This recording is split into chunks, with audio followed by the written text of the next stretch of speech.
Hey, this is Montel, and you're watching Warriors Weekly.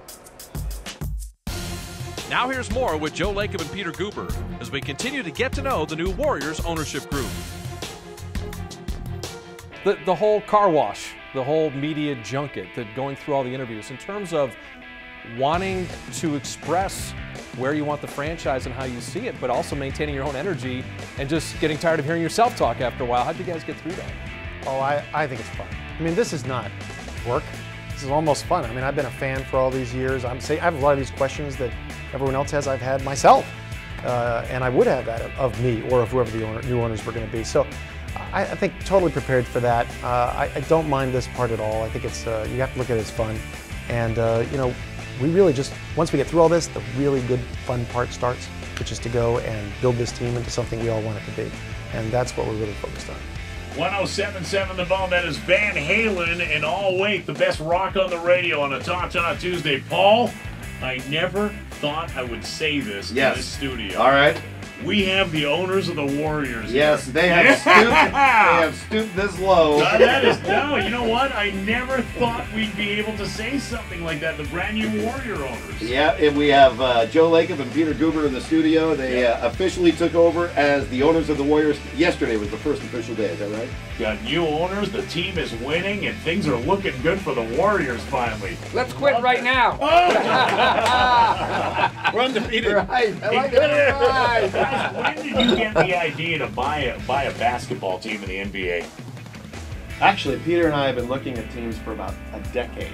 Is that right? Yeah, a decade. We're slow on the draw. But about a decade, we've been looking. We looked at baseball. Peter owns a bunch of minor league baseball teams, and we looked at NBA teams. And well, Bay Area sports fans hope new ownership of the Warriors means the start of a new track record. It's a huge business deal. The team just sold for $450 million. But for fans, it's not necessarily about money. It's about winning. So you play still, huh? I still do. In fact, I'm missing my Tuesday morning basketball right now, which is Really? I like success. Yeah. You know, the idea is, you know, if you really want to do something really well, and you really are in the entertainment business, this is the big stage. Yeah. Last night must have been amazing for you, because I'm sure through this whole process there were a lot of highs, but to actually get out in front of the fans, did it hit home that, wow, we actually own the Golden State Warriors? I think it felt real. What do you think? Yeah, a little awesome. You know, you stand up there and there's 19,000 people, and they start cheering for you, and you say to yourself, wait a minute, we better perform, because otherwise this same crowd will turn very angry. So we won't have to live up to that now for the next number of years. Yeah. 19,100. Oh, sorry. Just want to make sure. 102. And we bring in the guy who was promised an NBA championship, I think is what I heard about. Like every franchise is a 75-mile, take a kid's compass and draw a circle. The experience of taking this franchise from where it is today to a new height, to something very special. That achievement, I mean, that's worth, forget money. That's what it's all about. So, and I think to your point though, we're a pretty good pair.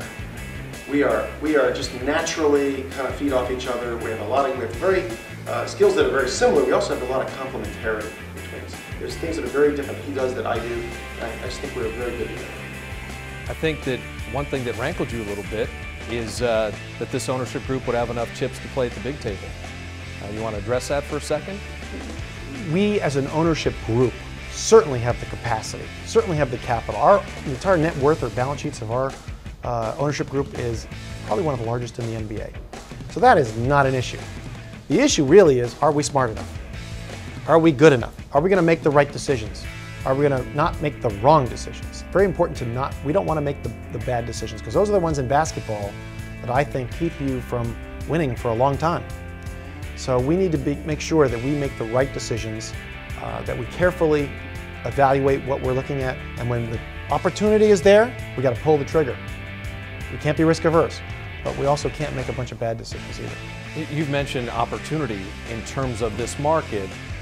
2 football teams, 2 baseball teams, 1 basketball team, incredible amount of passion, but also access to the Pacific Rim, almost a megapoly between San Francisco, San Jose, and Oakland. Was that appealing because this is a record-setting franchise transaction? Does a chicken have lips? I mean, of course it was appealing. I mean, how can it was seductive. It wasn't just appealing. I mean, think about that. You got this diverse marketplace. It's got financial wherewithal. It's creative. It's California. It's got all the bones to do some very special things. But what I think is the critical factor, the really critical factor, is to say, what do we have to do first? What do we have to do second? What do we have to do third? But the first thing we have to do is listen, get an assessment of everything, really take the temperature and the measure of the resources we have before we provide new ones or resourcefulness. Money doesn't play on the court, people do. Money doesn't make the management better, people do. It's the idea of the attitude, how we express it. Lord knows, we're going to try our best. You're at an airport and you run into a Warrior fan that got a jersey on or something, you're about to board your plane, you get 10 seconds to talk to them. I'd say don't focus on Lacob and Guber necessarily. I mean, we're the guys pulling the strings, maybe. We're the guys, controlling the purse strings, if you will. But the truth of the matter is focus on the team. Focus on the players. The product is what matters, and we think we've got a really great young core here. And we're going to build around that core. We've got something very special, team-oriented, emphasis on defense, emphasis on rebounding, completely different culture, if you will, in the basketball team and the entire organization. These are the things I think I want people to understand about the Golden State Warriors going forward. We want to be great. We don't want to be good. We don't want to be just relevant. We want to be great, and we're going to do our best to make us great. Thanks for taking the time. We appreciate it.